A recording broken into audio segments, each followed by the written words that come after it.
Before I do a full recap of my childhood, pretty much, all the way until I graduated and was going to start college, I do want to recap some things. There's some things I feel like I left out that I just kind of, I really want to put them in there now, especially because first I was trying to do it, I was just telling my testimony.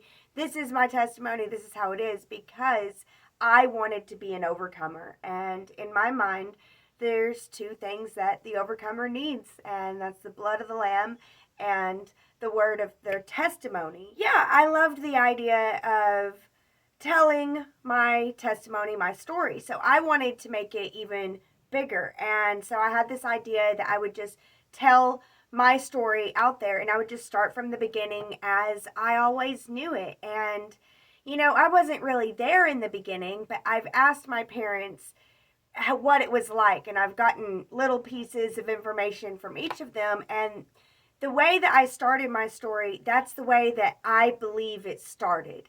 That's what I was told. So it might not necessarily be the truth, but I was trying to be really truthful. And I realized that telling the truth ends up hurting people, and I did not want that. And so I was asking for advice. And then that's whenever I realized the deep, dark world of how sexual assault is treated in society and how we sue girls for speaking up. And I can very well get sued for speaking my story. I want to share my story. It was a wild, crazy ride, and I want to share it. And I don't, to me, if I share it on a platform like YouTube, then people choose whether or not to watch it. And I'm very cringe, and I'm not fun to watch. I'm not like high entertainment value or anything here. So I don't know. If people want to sue me, then they want to sue me. And it did make me change up how I was doing everything in my story. And it made me realize that, I can't be as honest as I want to be. And then that helped my inner creative spirit come out with this. And that helped me feel like I can be creative with this. And this isn't so much about the truth and justice, but this is more about I have a story, and let me tell you my story, and maybe it'll help you on your story, and maybe parts of my story can help you get perspective on your story. And I do know that as I tell you my story, I am learning and growing, and it's a transformative process for sure. So here we are telling my story, and not in its all truth and honesty, but with creativity. And I like that, and I enjoy that. And also, I do want to speak on while I'm telling my story, and since it kind of relates, I feel, to my story, about trauma memories and how trauma memories happen. It's very common that the victim of a trauma will remember everything in detail, but the perpetrator doesn't remember it happening at all. It's like it didn't happen. They blank it out. That is very, very common in trauma memories. But I guess, I've done a lot of research. And my thing about research nowadays is I think that it is important. You should do research. I have a very inquisitive mind. So I'm definitely going to be doing my research. There's times whenever, if I have to know, then I will stay up all night long researching. And that doesn't mean that I get the answers, but I'll end up going to sleep and sleeping on it for a while, and the answers will come to me. That's how it works with me. But so I do understand the importance and the value of research, But at the same time, we are living in an age at the end of the age of knowledge. And I feel like there is so much research on all sides of the subject, and you can prove your bias with research incredibly easy. And it's actually kind of difficult to find the other side. And there is another side to trauma memories that they say there's a lot of research done that some trauma memories are just false. There's a thing such as false trauma memories. And so I keep that in mind, but at the same time, I do think that,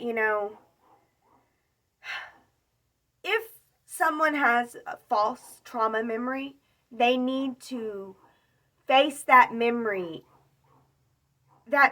reality, if that makes sense, because that memory is real to that person. And for that person to just say, oh, it's false, I can just move on, then you're not moving on. You're not facing the reality of the memory within you. And because of my realization of that, I begin to realize that it doesn't matter about the honesty of my story, because as I'm telling my story and my creativity in my story, I begin to heal and process those trauma memories that were real within me. They might not have ever been real in reality, but they were real within me. And so I now get to heal and process really nice. Those. And so I really don't want anyone to hold anything against any of the bad players or actors in my story.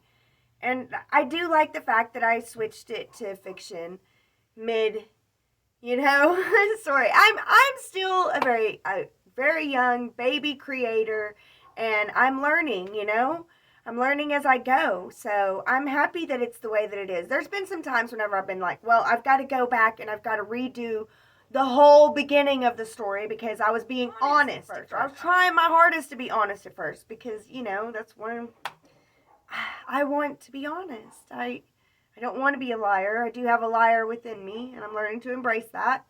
So, yeah, I do know what it's like to be on the perpetrator side too. I do know that that's not easy. It's not easy for them to know that someone you love has a memory of you creating trauma within them that you don't remember doing. And there's no way that you would do that to them. You're like, no, I love you so much. I would never do that to you. And they're like, you did. And I remember every detail. You don't remember it at all. I know what that feels like. It's a journey. It's a process. And we got to learn to love the journey and love the process and quit looking for, the perfection of the end. And just love the imperfect journey that we're all on. And we're all on this imperfect journey together. And we're all trying to figure it out. And we're all trying to learn it. And we all have our ego defenses. And some of us recognize it and some of us don't. And that's okay too. Our egos defend us for a reason, for a purpose, to help keep us alive, to help us to survive. So I say all that about trauma and memory because I feel like, I have been the perpetrator and I have some memories of being the perpetrator. And I want to share what that is so that I can also share what it's like to be on the other side of the equation, not the victim, but the perpetrator. So, yeah, with my stepsister, I think I've shared a little bit in my story about whenever we were younger and, I stayed with my dad and then we were going to school together and I made friends and she, I really wasn't that close of a sister to her. And then I had realized what I had done in our early childhood, but by that time, I was a teenager and, the damage had been done. She had already been like, oh, she, she allowed me to be who I am and just went on with her life, I guess, she had her own life to live. And we were close. We were on again, off again close, honestly, we had our moments. And my sister, I made straight A's. That came easy and natural to me. It felt like something that I shouldn't be praised for necessarily because it just felt natural to me. But my sister was very, very smart. I felt like she was actually smart. She was clever. She could find the right thing to say, a funny thing to say. She, I guess a lot of the adults would say a smartass. But I think she was very clever, very smart, and I looked up to her in a lot of ways. And whenever I had lived the time that I lived with my dad before my cousin had passed, I really wanted to make up for her with that time. And I really wanted to be like close to her, and I tried my hardest, but she really wasn't having it, and it hurt my feelings. It did. It hurt me, and hurt people. And she was always a very smart aleck to me, and she would say hurtful things to me. So like smarten off, but clever, very clever. And I never could come up with a good comeback. I wasn't good at that. And I thought about it for weeks, and it's so weird how this plays out in my memory because it's very, very fuzzy. It's not as clear as my victim memories. This is very, very fuzzy. But I had planned out for weeks my smart aleckness, and because I couldn't come up with it on the fly like her. So I knew that I had to plan it out, and so I planned it out, and it was just like burn after burn after burn. And I mean, I was relentless for a little while, and I remember this part. I remember because it hurt. It like shocked me and realized I'm going too far with this. Like with her and her smart aleck and joke. Oh, I'm just joking. I'm just joking. Like she would say, like an insult, an obvious insult, but she's just joking. But she was very good at it. And I tried to do what she does, and I failed miserably, and I was very cold-hearted at it, whereas she was warm-hearted at it.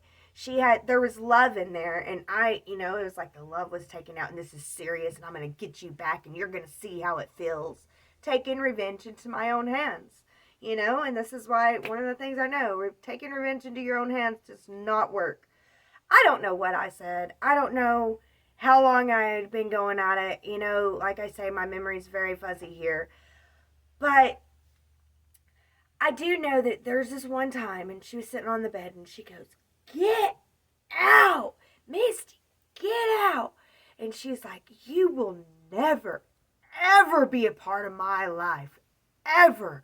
Get out of my life. I am done with you." She pushed me out of her room and slammed the door. And that moment, it hit me. It's like, whoa, I went too far. I went too far. And